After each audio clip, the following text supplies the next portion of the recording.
만나서 반갑습니다.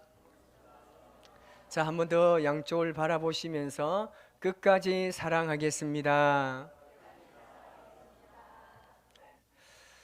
과거에 신학교를 다닐 때에 어떤 한 목사님께서 교수님이 자기에게 질문한 내용이 있다면서 저에게 한번 똑같이 질문하시는데, 그 내용이 뭐냐 하면 이 설교 정말 못하는 목사님하고 홀로 살아가는 할머니의 공통점이 있다는 거예요. 그게 뭐냐고 물어보는 거예요. 모른다고 그렇게 이야기합니다. 이 설교 못하는 목사님하고 홀로 사는 할머니의 공통점은 영감이 안 온대요. 목사는 하나님이 주시는 영감이 와야 하고, 홀로 사는 할머니는 진짜 영감이 와야 되는데 안 온다는 거예요. 결국 둘 다 좀 억양은 다르지만 어쨌든 영감이 안 온다는 겁니다. 우리가 인생을 살아가면서 내가 원하지 않는 그 어떤 것들이나 우리에게 일들이 올 때가 있습니다. 그럴 때마다 정말 힘들고 내 인생을 한탄할 때도 있지만, 그것을 잘 견디고 인내하면 나중에는 그 원하지 않았던 그 일이 우리에게 엄청난 이 양약이 될 수 있다는 겁니다. 그래서 우리가 인생에서 가장 중요한 게 뭐냐면, 모든 것을 하나님의 말씀으로 해석하는 게 중요합니다. 제가 지난주에도 말씀을 드렸지만, 참된 신앙인은 나를 변화시킨다는 말씀을 드렸습니다. 그렇기 때문에 우리가 예배하고 기도하고 신앙생활하면서 늘 확인해야 되는 것은 뭐냐면, 내가 얼마나 변화되었는지를 우리가 확인하셔야 됩니다. 그래서 우리가 아무리 신앙생활을 열심히 하고 기도하고 그리고 예배를 해도 변화가 없으면 응답도 없습니다. 그래서 진정한 믿음이라고 하는 것은 하나님께서 나를 먼저 변화시킵니다. 그래서 변화시킨 나를 통해서 나오는 그 말과 행동으로 하나님의 그 놀라운 역사를 이루어 가시는 겁니다. 예전에는 그 어떤 사건을 통해서 내가 이렇게 할 수밖에 없었고, 내가 정말 분노할 수밖에 없었고, 내 안에 그릇된 말과 정말 화를 내었던 그 자리에 이제 하나님께서 기도하게 하시고 감사하게 하시고, 불평할 수밖에 없는 그 상황에서도 감사하게 하시는 하나님을 우리가 확인할 수가 있는 겁니다.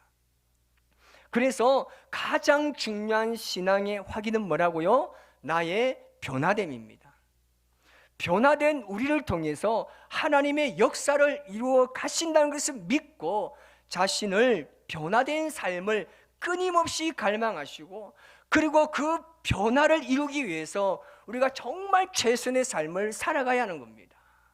그래서 바라옵기는 우리가 예배하면 예배할수록, 기도하면 기도할수록 여러분의 생각이 바뀌어지고 말이 바뀌어지고 행동이 변화될 수 있기를 주님의 이름으로 축복합니다.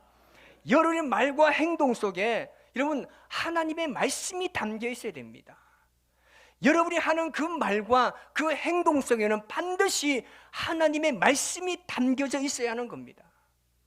그래서 우리가 하나님의 말씀을 따라가다 보면 그 문제가 그 앞에 어느 순간 해결되어 있다는 것을 우리가 확인할 수 있는 거예요. 그래서 늘 우리가 이것을 믿음 안에서 신앙 안에서 확인해야 되는 겁니다. 내가 지금 인생을 살아갈 때 내가 정말 말씀을 따라 살아가고 있는지, 아니면 말씀을 따라 살아가지 않냐고 내가 원하는 대로 살아가고 있는지조차 확인하지 않으면 우리의 신앙을 어떻게 점검하고 내 신앙이 언제 성숙하고 있는지를 우리가 확인할 수 없는 겁니다. 그래서 늘 인생을 살아가면서 내가 정말 말씀을 따라 잘 살아가고 있는지, 정말 하나님께서 원하지 않는 삶을 살아가고 있는지 여러분 매일매일 여러분의 신앙을 확인하셔야 됩니다. 그래서 우리 안에 어떤 문제가 생겨도 여러분 그 문제를 따라가지 마시고 하나님의 말씀을 따라가야 하는 것입니다. 저의 인생을 걸고 여러분에게 말씀드릴 수 있는 것은 뭐냐면, 하나님 말씀에 순종하고 그 말씀에 변화되고 그 말씀대로 살아가는 사람은 반드시 하나님께서 그 인생을 책임진다는 사실입니다. 정말 신기한 게 뭐냐면요, 그걸 하나님도 아시지만 사실 사람도 잘 압니다. 그렇게 하나님의 말씀에 따라 살아가기 위해서 몸부림치고 그렇게 열심히 하나님의 뜻대로 살기 위해서 애쓰고 저렇게 말씀 안에 자신을 변화시키려고 기도하고 몸부림치는데, 그렇게 시간이 지나면 정말 하나님께서 그 사람에게 영적인 복을 주시는 것을 우리가 확인할 수 있습니다. 그 사람 안에 있는 어떤 영적인 기운과 그 사람의 그 은혜의 얼굴 표정과 행동과 마음을 바꾸셔서 사람들로 하여금 그를 정말 존중하게 만드는 것을 우리가 확인할 수 있는 겁니다. 그래서 하나님의 말씀 앞에서 늘 변화되시기를 주님의 이름으로 축복합니다. 이런 기대와 감격이 우리 안에 늘 있어야 하는 겁니다. 내가 어떻게 변화되고 있는가? 이것을 늘 확인하다 보면요, 정말 신앙이 재밌든지 아니면 신앙이 기가 막히든지 둘 중에 하나입니다. 그래서 여러분, 매일 인생을 살아갈 때 정말 내가 얼마나 변화되고 있는가, 내가 말하는 것이 지금 얼마나 변화가 되고 있고 내가 이 사람 했던 행동이 지금 얼마나 달라져 가고 있는지를 끊임없이 확인하다 보면 여러분의 신앙이 점점 성숙하고 있다고 생각이 들면요, 신앙에 재미가 있는 거예요. 아멘. 여러분, 기도하다 보면 기도 응답이 되면 기도가 하고 싶어요, 안 하고 싶어요? 여기는 기도를 안 하니까 뭐 답도 안 나오는 것 같은데, 여러분, 기도하면요, 응답이 나오면요, 정말 기도하고 싶어져요. 아멘. 말씀을 읽다 보면 이 말씀이 나에게 하는 말씀이라 큰 감격이 오면 정말 말씀을 보고 싶어져요. 여러분, 그렇게 정말 늘 끊임없이 변화된 삶을 살아가기 위해서 정말 몸부림치고 정말 애쓰고 최선의 삶을 살아가시기를 바랍니다. 오늘 이 본문의 배경은 예수님께서 초막절에 예루살렘으로 올라가셨을 때 그 내용을 담고 있습니다. 예수님께서 초막절에 올라가셨을 때 이 예루살렘의 지도자들은요, 예수님을 발견하면 예수님을 잡아서 예수님을 죽일 준비를 지금 다 하고 있는 상황입니다. 근데 예수님께서 이런 상황을 다 알고 계셨지만 담대하게 예수님께서 그 예루살렘에 올라가서 그들에게 복음을 증거하고 말씀을 전하셨습니다. 그런데 이상한 일이 일어납니다. 사람들이 예수님이 예루살렘에 올라오면 잡아서 이제 죽일 준비를 다 하고 있는데 아무도 예수님을 체포하지 못합니다. 사람들조차도 그 이유를 알지 못했습니다. 그래서 사람들이 예루살렘에 예수님이 나타나면 잡아서 죽이기로 한다는 사실을 알고 있는 사람들이 지금 이 상황과 환경을 너무 이상하게 생각한 겁니다. 그래서 이 사람들이 어떻게 이야기하느냐면 오늘 본문 25절에서 26절 말씀인데 우리 같이 읽습니다. 시작. 예루살렘 사람 중에서 어떤 사람이 말하되 이는 그들이 죽이고자 하는 그 사람이 아니냐. 보라, 드러나게 말하되 그들이 아무 말도 아니하는도다. 당국자들은 이 사람을 참으로 그리스도인 줄 알았는가. 이렇게 이야기하는 겁니다. 지금 예수님께서 사람들 앞에서 복음을 증거합니다. 드러나게 말한답니다. 이 말은 뭡니까? 그냥 드러나게 예수님께서 복음을 지금 전하고 있는 상황입니다. 그런데 예루살렘에 오면 예수님을 죽이기로 한 사실을 알고 있는 사람들이 지금 이 상황을 이상하게 생각한 겁니다. 아니, 왜 저 사람들은 예수님이 예루살렘에 오면 잡아서 죽일 계획을 가지고 있는데, 아니 이 사람들 왜 예수님 체포하지 않지? 도대체 이 상황이 지금 어떤 상황이지? 막 그렇게 이야기하면서 뭐라고 이야기하냐면 저들도 예수님을 그리스도로 인정하는 거 아닌가라고 말하고 있는 겁니다. 이 수군거림과 말이 있음에도 불구하고 예루살렘 지도자들은 예수님을 체포하지 못합니다. 그를 그냥 놔두면 안 된다는 사실을 알면서도 그들은 아무것도 하지 못합니다. 여러분, 이 말씀이 우리에게 주는 교훈이 뭐겠습니까? 인간이 아무리 완벽하게 계획을 세워놓고 추진한다 할지라도 그 모든 것을 주관하시는 분은 우리 하나님이라는 사실입니다. 여러분, 이건 우연이 아닙니다. 하나님이 지금 이 사건 가운데 친히 개입하고 계십니다. 그래서 30절에는 또 이렇게 말합니다. 시작. 그들이 예수를 잡고자 하나 손을 대는 자가 없으니 이는 그의 때가 아직 이르지 아니하였음이리라. 아멘. 이렇게 이야기하고 있습니다. 그렇기 때문에 예수님을 잡고자 했지만 아직 예수님의 잡을 때가 아니기 때문에, 이 일을 하나님께서 허락하지 않았기 때문에 결단코 이 일을 그들이 지금 할 수 없는 겁니다. 세상의 눈에는요, 지금 예수님이 핍박받는 것처럼 보이고 고난받는 것처럼 보이지만, 우리가 영적인 눈을 떠서 보면 그것은 하나님께서 지금 주관하고 계시는 일이고 하나님께서 허락하시는 일이 아니라는 사실입니다. 이런 하나님의 손길을 볼 수 있는 영적인 눈을 가지시는 여러분이 되시기를 주님의 이름으로 축복합니다. 그래서 우리의 삶을 눈으로 보는 것으로 해석할 것이 아니라 하나님의 말씀으로 해석하는 게 중요합니다. 그래서 제가 서두에 말씀드렸지만 우리의 인생에 찾아오는 수많은 일들과 모든 사건들을 볼 때 그 자체를 보면 우리가 엄청난 생각 가운데 실망과 좌절 속에 살아갈 수밖에 없지만, 그 모든 사건들을 하나님의 말씀으로 해석하면 그 사건 속에 보이는 하나님의 손길을 우리가 발견할 수 있는 겁니다.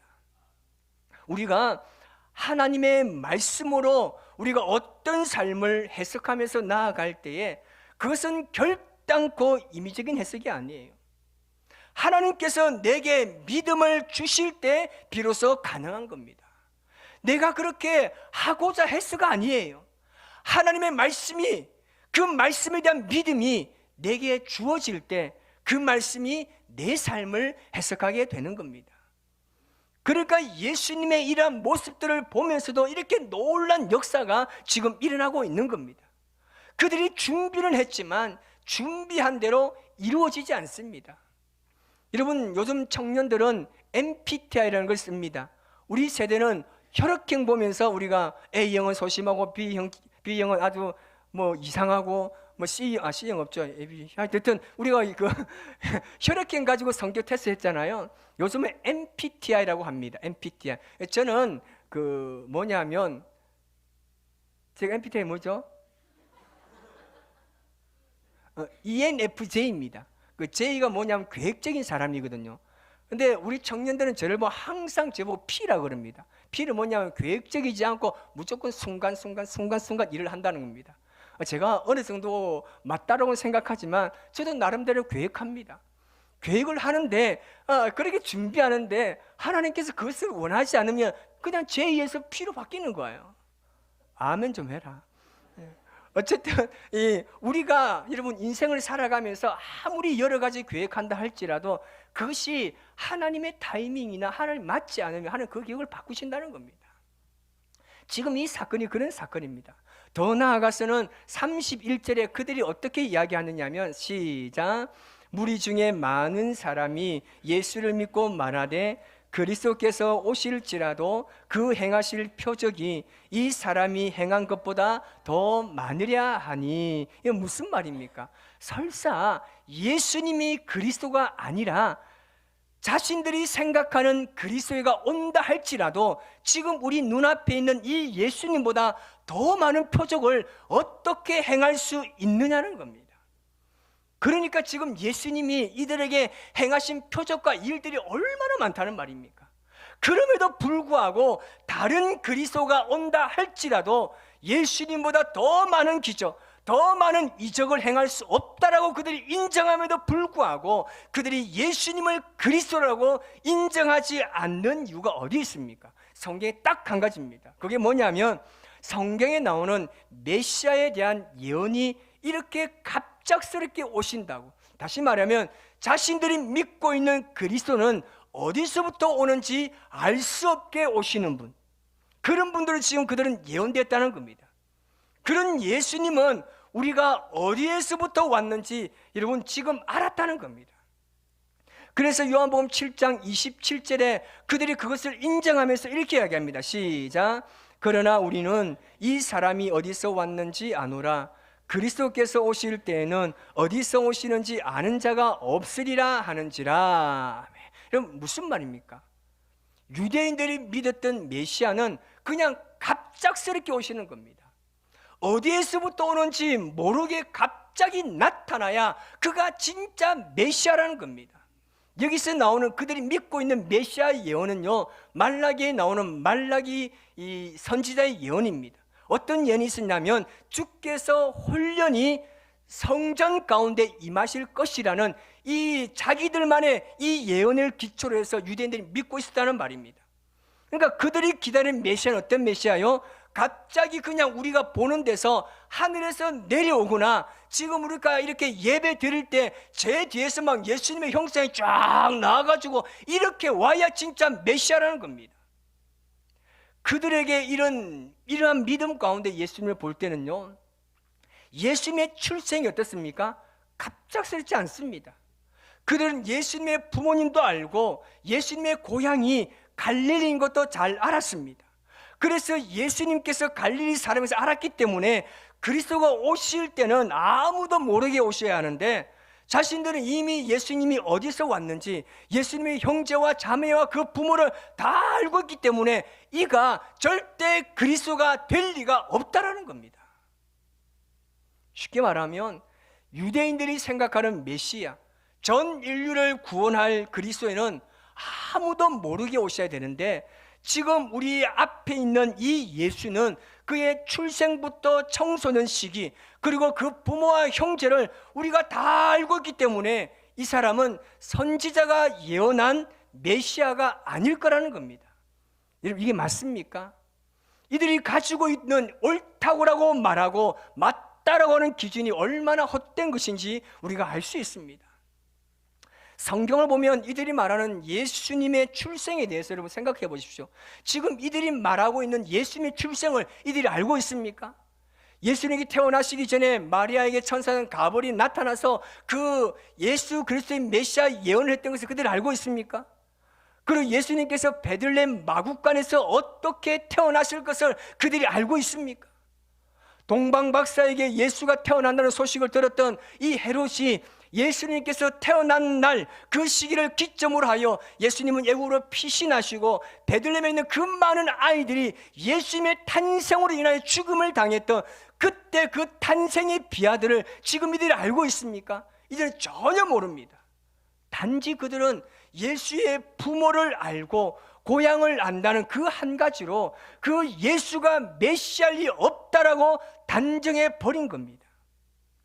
지금 유대인들은 다른 메시아가 온다 할지라도 이보다 더 큰 기적을 행할 수 없다고 그들이 스스로가 말하면서도 오직 그 한 가지 고정된 생각으로, 자신들이 알고 있는 생각으로 예수님이 메시아일 리가 없다라는 겁니다. 자신이 원하는 신비로운 방법으로 이 메시아가 오시지 않았기 때문에 예수님이 그리스도가 아니라고 단정짓고, 지금 자신들의 그 악한 계획을 막으시는 하나님의 손길을 지금 그들은 깨닫지 못하고 있는 겁니다. 오늘 우리 안에 하나님의 역사나 기적을 가장 많이 가로막는 것은요, 환경이 아닙니다. 상황이 아닙니다. 하나님의 말씀을 그릇되이 이해하고 있는 나의 고정관념이고 나의 잘못된 생각입니다. 그래서 날마다 우리가 하나님 앞에서 나를 바르게 알기 위해서는 말씀 앞에서 내 생각과 기준을 끊임없이 깨트려야 합니다. 과거의 경험으로 하나님의 말씀을 보는 게 아닙니다. 내 생각과 하나님의 말씀이 다를 때 이런 과감하게 그 말씀 앞에 나의 생각을 내려놓을 수 있는, 그런 내 생각을 깨트리고 그 말씀을 붙들 수 있는 그런 믿음의 결단이 필요한 겁니다. 여러분, 정말 여러분의 인생에, 여러분의 신앙에 정말 믿음으로 생각하시고 믿음으로 말하시고 믿음으로 행동하시기 바랍니다. 자꾸만 공동체를 혼란스럽게 하는 말을 서로에게 전달하지 마십시오. 나만 잘못된 사람이면 되지 왜 옆에 있는 사람까지 잘못된 말을 계속해서 전달하면서 서로가 잘못된 말로 살아가는 인생을 살아갈 수 있겠습니까? 여러분, 믿음대로 생각하시고 믿음대로 말하시고 믿음대로 행동하는 게 참된 그리스도인의 삶입니다. 내 안에 지금 그런 게 없다면 정말 끊임없이 내 입에 재갈을 묵이고 내 행동을 절제하면서 하나님의 사람으로 온전하게 세워지시기를 바랍니다. 오늘 예수님은 이들을 향해서 이렇게 예수님에 대해서 안다고 주장하는 그 사람들에게 뭐라고 말씀하시느냐면 28절 29절 말씀을 봅니다. 시작. 예수께서 성전에서 가르치시며 외쳐 이르시되 너희가 나를 알고 내가 어디서 온 것도 알거니와 내가 스스로 온 것이 아니니라. 나를 보내신 이는 참되시니 너희는 그를 알지 못하나 나는 아노니 이는 내가 그에게서 났고 보내셨음이라 하시니라. 아멘. 지금 그들은 부분적으로 아는 것으로 예수님을 판단하고 있습니다. 예수님께서 그걸 인정합니다. 그러면서 그들에게 뭐라고 말씀하십니까? 너희가 그것만 가지고 나를 판단하고 나를 모르는 이유는 나를 보내신 이를 너희들이 모르기 때문이라고 말씀하고 있습니다. 예수님을 그리스도로 인정하지 않았다는 것은 하나님을 몰랐기 때문이고 하나님이 어떤 분이시며 하나님께서 무엇을 원하는지를 몰랐기 때문에 지금 너희들이 그리스도를 보고 있음에도 불구하고 몰랐다고 말하는 겁니다. 우리가 하나님 앞에서 정말 두려워하는 것은 무엇입니까? 여러분, 정말 하나님의 말씀이 두려우십니까? 하나님의 말씀이 두려우십니까? 여러분, 우리가 다른 어떤 싸움이 아니라 날마다 하나님을 더 깊이 알아가는 영적인 싸움을 해야 하는 겁니다. 여러분 안에 있는 이 갈망과 갈급함이 하나님에 대한 갈급함이 될 수 있기를 주님에는 축복합니다. 빛이 오면 어둠은 떠납니다. 그래서 하나님께 집중하고 내가 하나님께 더 가까이 나아가면 나아갈수록 하나님께서 여러분 우리 안에 있는 그 불씨와 그 불신과 무시함이 깨어지고 하나님에 대한 그 빛으로 인도하심으로 말미암아 하나님을 더 깊이 알아갈 줄 믿습니다. 예수님께서 그렇게 말씀하십니다. 33절 34절입니다. 예수께서 이르시되 내가 너희와 함께 조금 더 있다가 나를 보내신 여기로 돌아가겠노라. 너희가 나를 찾아도 만나지 못할 터이요 나 있는 곳에 오지도 못하리라 하시니. 아멘. 나를 보내신 이에게로 돌아간다는 말씀은요, 예수님의 죽으심과 부활을 지금 예언하신 겁니다. 예수님은 단순히 죽으시는 것이 아니라 자기를 보내신 하나님께로 돌아간다고 말합니다. 예수님께서는 자신의 죽음을 알고 그리고 유대인들에 의해서 십자가에서 죽으시는 것이 하나님의 뜻이 아니라 하나님의 뜻이 성취되는 것이고 다시 아버지께로 돌아간다는 사실입니다. 그런데 그들은 예수님이 하나님이시고 그리스도임을 믿지 않았기 때문에 이런 말씀을 지금 이해하지도 못하는 겁니다. 우리가 하나님의 말씀 안에서 말씀을 듣습니다. 참으로 놀라운 것은 뭐냐면 여러분, 우리가 이 말씀을 얼마나 많이 들었습니까? 여러분, 지금 하고 있는 제 설교도요, 이 본문 가지고 얼마나 많은 목회자들이 설교했음에도 불구하고 그 설교가 다 다릅니다. 여러분, 이게 정말 말이 됩니까? 정말 이 하나님의 말씀이 얼마나 신비롭고 얼마나 놀랍고 깊은지 이 말씀은요, 까고 벗기도 알아도 그 의미가 늘 새로운 거예요. 그래서 1년 전에 그 믿을 때와 이 말씀을 지금 2년 이후에 다시금 이 말씀을 대하면요, 이 말씀이 또 새롭습니다. 10년 후가 되면요, 이 말씀을 또 대면하지만 또 신비로운 말씀으로 새롭게 다가올 겁니다. 지금 우리 교회가 구역들마다 성경 읽고 있지 않습니까? 지금 80 넘은 어르신들도 성경을 읽는데 벌써 두독을 했답니다. 아직 2월달입니다. 두독을 하고 또 읽는데요. 근데 그 말씀을 읽을 때마다 어떻게 고백하느냐면요, 읽을 때마다 새롭다고 고백합니다. 그런 말씀의 내용들을 보면 이 말씀은 정말 신비롭게 나를 새롭게 하고 그 말씀 안에서 인생을 지혜롭게 살아갈 수 있는 겁니다. 사실 저도 이 말씀을 준비하면서 혹시 이 말씀 가지고 내가 설교하지 않았는가 주변을 다시 살펴보면요, 이 본문까지 똑같이 설교했는데 내용은 전혀 다릅니다. 그렇기 때문에 이 말씀은요, 너무나 실제적이면서 너무나 오묘하고 이 말씀이 너무나 깊습니다. 그렇기 때문에 하나님 말씀 앞에서는 우리의 태도와 마음은 결단코 말씀을 주장하는 자세가 아니라 하나님의 말씀이 나를 주장할 수 있도록 그 말씀 앞에서 나를 내려놓고 하나님의 말씀을 대해야 될 줄 믿습니다. 그래서 제가 늘 말씀드리지만 내가 말씀을 읽는 게 아니라 말씀이 나를 읽을 수 있도록 우리가 하나님 앞에 나아가야 합니다. 예수님께서 이렇게 말씀하신 이후에 초막절의 가장 중요한 날인 마지막 날이 됩니다. 그리고 예수님께서 그들 가운데 예루살렘에 올라가셔서 말씀을 선포하십니다. 예수님께서 예루살렘에 올라가신 이유가 바로 오늘 본문 뒤에 나오는 말씀입니다. 그래서 요한복음 7장의 핵심 바로 이 말씀이고, 유대인들이 1000년이 넘도록 지켜온 이 절기의 의미로 이 말씀을 확정하기 위해서 올라가신 겁니다. 오늘 우리가 기억해야 될 한 가지의 사실은 바로 이겁니다. 내가 예수님을 안다고 말하면서도 내 생각과 말과 행동이 여전히 변화되지 않았다면 그것은 사실 내가 예수님을 안다고 말할 수가 없습니다. 모르는 것과 똑같습니다.